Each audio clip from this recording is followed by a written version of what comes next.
In this video, I will show you how we can code a simple class in Python, and that simple class will comply with Python's data model and will be able to use full potential of Python's framework.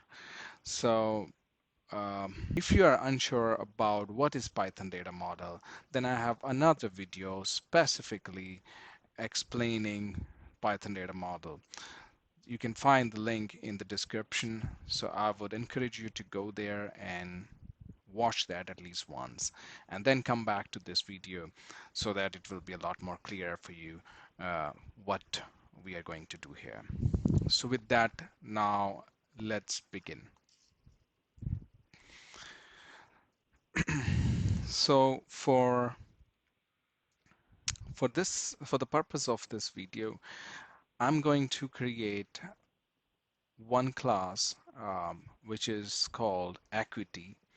So for reference, equity, I represent here with my equity a share or a stock. So there are many stocks, if let's say in an application that you're managing stocks. So you can have, so stocks, sort of for a particular stock, there are many properties. For example, if we talk about Twitter's stock, so Twitter has a stock name, a stock ticker.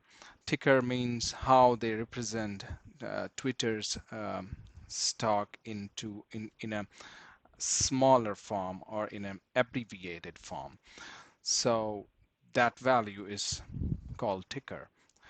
And then its stock value. Not just that, it has associated a lot more financial data that we will not discuss at the moment for the sake of simplicity for this video, but we will see bare minimum. So let's begin with this. For this, you should open up your PyCharm like I have here, and then if you do not have a project already, you can create a project, which is pretty simple by going through a new project and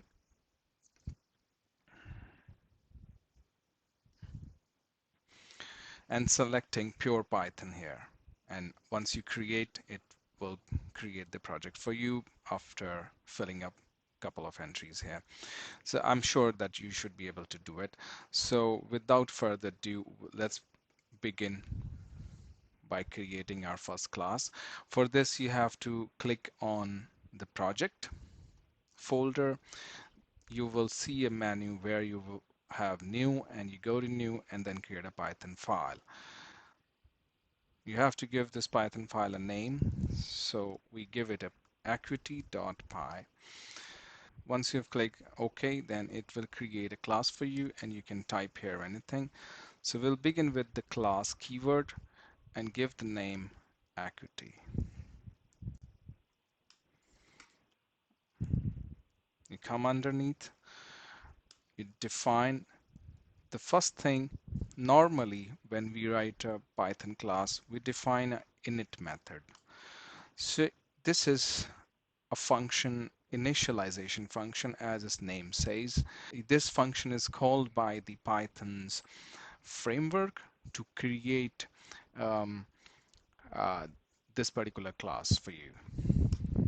So in this function, what we're going to do is assign some properties for our equity. For example, self.name equal to a name.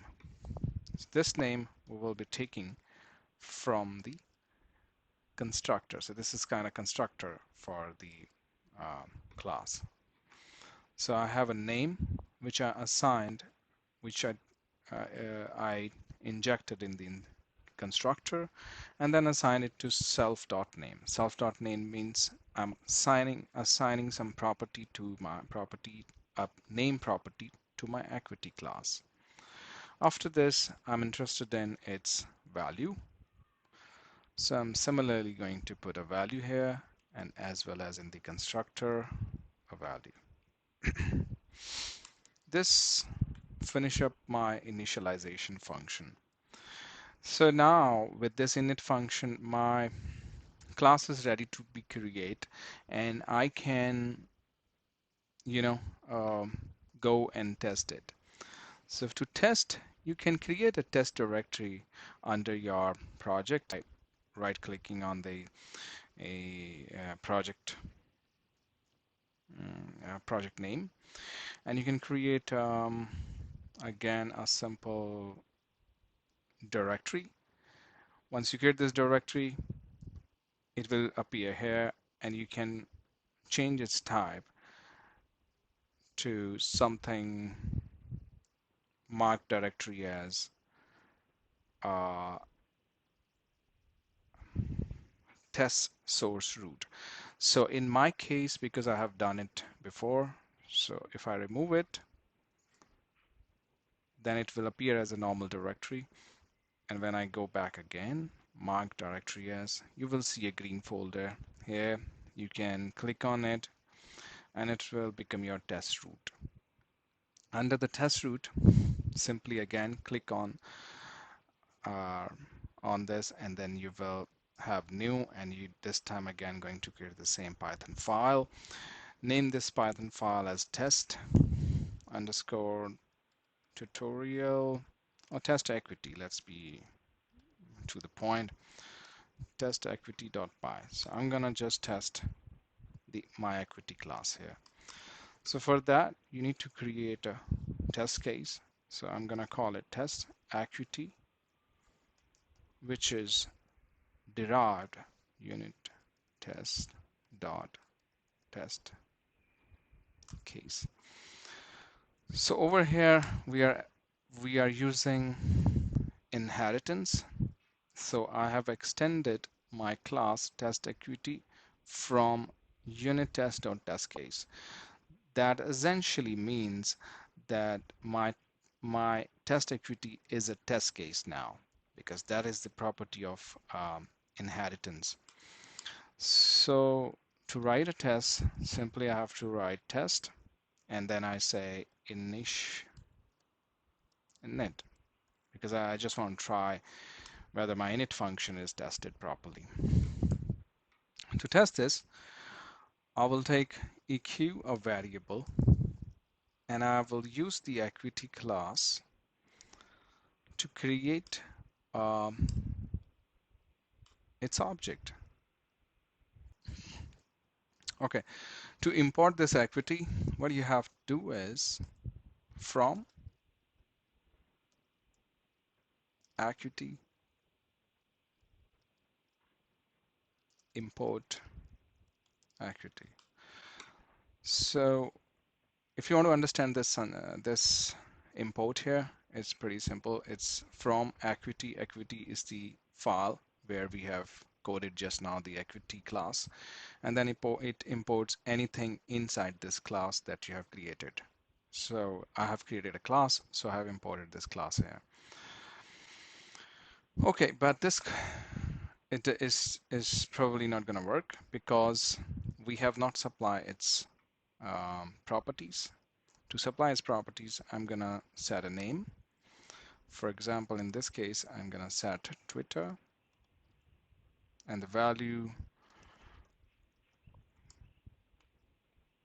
I'm going to set an integer, maybe 45. So I have one equity, and maybe for now I just want to print this equity. When I run it, right click on the function, and you can just click on run from the drop down. Once it has run, you can see it has printed something for us, and it has printed equity class as an object and some address which represents its memory location. But this information is not really helpful in any way for as a programmer to work with. It could be helpful for a machine to look at it, but not for us. So the second thing what we should do is we should go back to our equity class, and the next function we should implement is string. So this print function, when you put the print in it, the Python framework, this function is provided by the Python language, or we call it framework. When you give it to any object, it calls a string function on that object. But because we did not provide a string function, it takes the string function from a default implementation, and the default implementation prints a default um, statement about the object. But we want to be a little more intuitive, and for that sake, we want to implement the string function and want to return something more intuitive. Something like this. It's maybe we say stock Twitter. No, sorry, stock, and then we supply self.name and value. Self.value. So this is the statement that you see here, which begins with F and then the inverted commas, is a way to format a string in Python. Yeah, so you can begin anything with F and the inverted comma, anything in the inverted commas will become a string, which the Python language converts it into, and it gives you a flexibility to incorporate any variables that you want to. The only condition that you have to put those variables into these braces, curly braces. Yeah. So now this string representation essentially says that the stock and its name and then the value will be printed this when we will call the print function. So let's again run this test. Yeah, so you can see it has essentially um, printed the string representation of what we have just coded. Yeah, but now you can see the magic, how the magic is happening. I'm not calling So I'm not calling anything new for my test. I'm not updating it. By just adding this function, it has changed its behavior, right? So this is what Python framework and the Python data model, when they work together. So this is that you see in live. Not just this, we're not going to limit our example to just one equity. We're going to move on and going to create one more equity. For example, let's say again we create Twitter. So in this case, we have again created an equity by calling the constructor of the class. And in this time, we want to compare these two equities, right? These two objects of the equity class. So we're again going to run this.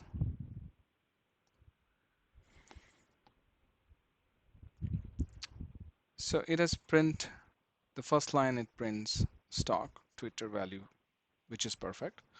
The second line prints a Boolean information here, false, because this expression that you see over here is evaluated into a Boolean type of value. So you can do in Python, you can assign this expression to another variable, something like this, and you can print this. Yeah. And let's see what happens. Essentially the same thing, right? This is another way of representing that I have taken evaluation of this uh, and it has assigned into result and it printed result. It is turning false. But if we look at it, both look the same. They are Twitter stock, and it is value 45. But they are different because in the memory, two objects are different, and the Python is doing great by identifying these two objects as separate objects, two different objects. But in realistically, when this situation happens, probably you want to say when I evaluate e this comparison, it should come as true also because their properties are same. It's the same stock. It's not different from Twitter. Yeah, EQ1 and EQ2 both are same if we look at their values, right? Their properties. But how we can do it? So Python framework or Python language provide us another means of doing it. They provide these special functions. So in this special function, I'm going to take one which is EQ. EQ essentially is contraction of equal, and we're going to implement this in something. So if you want to compare anything, is pretty simple. We're going to compare its name equal to other dot name, because other here is nothing but the other object. Other object of equity class is the same class, and which is because we want to check its value as well. So I'm going to check self dot value equal to other dot value. So by implementing this just one function and by one condition over here, our tests will start printing something different. And that you can see now it is printing true because it has returned true, and essentially they are equal, right? So not just this. Okay, a few word on this what we have done. So right now the equal operator, which is Python's frameworks operator, it is calling, it's taking these two EQ1 and EQ2 and calling the underscore EQ underscore special function, yeah, to identify it, to evaluate this expression. So we have not changed again anything in the test, but it has started giving us a different result based on what we have updated here. So similarly, maybe we can take a look further.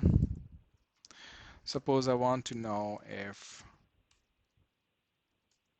print EQ1 is greater than EQ2. Yeah. So this is, now you can see that equity can be used along with any of these comparison operators in Python, and which is essentially the, because it's Python data model, because it's designed in this way.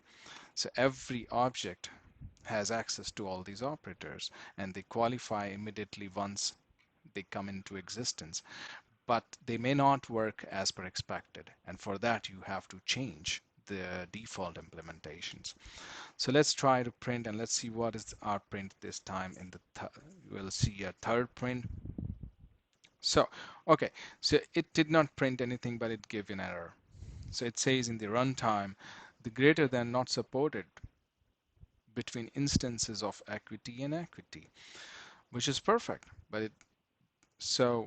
it is not supported because it is not implemented. So what we have to do, we go back, def underscore greater than. So we're going to implement this interface here. So what you have to do all is return self dot name sorry, self, because we want to compare two stocks, self dot value equal to, sorry, greater than other dot value. Let's go back and check what happens now when we run our test. It executed perfectly and it has returned false. Of course, the tutor's value is both same. But let's say if I change instead of, and we remove these two functions from it. No, or maybe what we do here is we copy and come here, print. So add, and then again copy and print, and we change the name. Maybe let's say Tesla, and change this to 99. And let's see what happens now. Sorry,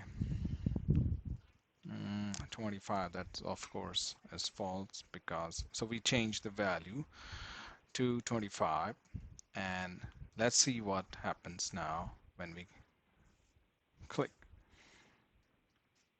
So now you can look at the result here.